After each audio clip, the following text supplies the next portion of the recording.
नमस्ते दोस्तों, आपने सुना है कि क्रिप्टो करेंसी में इन्वेस्ट करना कितना रिस्की है, लेकिन क्या आपको पता है कि ये रिस्की भी हो सकती है और सेफ भी?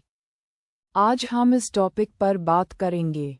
इस एपिसोड में हम बात करेंगे क्रिप्टो करेंसी के फ़ायदे और नुकसान के बारे में।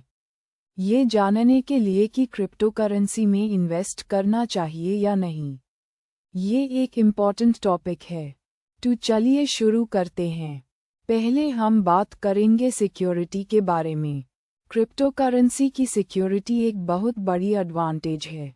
ब्लॉकचेन टेक्नोलॉजी के थ्रू यह इंश्योर किया जाता है कि ट्रांजैक्शन सिक्योर और ट्रांसपेरेंट हों।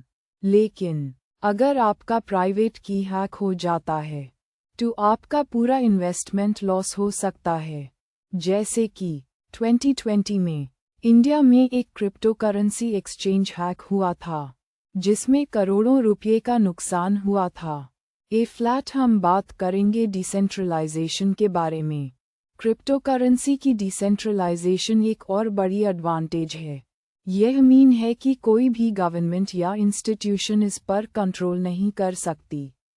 लेकिन ये भी मीन है कि अगर कोई प्रॉब्लम आती है तो कोई भी अथॉरिटी इसका सॉल्यूशन नहीं दे सकती। जैसे कि बिटकॉइन की डिसेंट्रलाइजेशन की वजह से ये किसी भी देश की करेंसी के साथ कंपेयर नहीं किया जा सकता। हम बात करेंगे वॉलेटिलिटी के बारे में। क्रिप्टो करेंसी की वॉलेटिलिटी एक बड़ी डिसएडवांटेज है।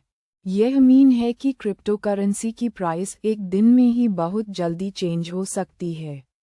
लेकिन ये भी मीन है कि अगर आप पेशेंस रखते हैं तो आपको लॉन्ग टर्म में प्रॉफिट हो सकता है।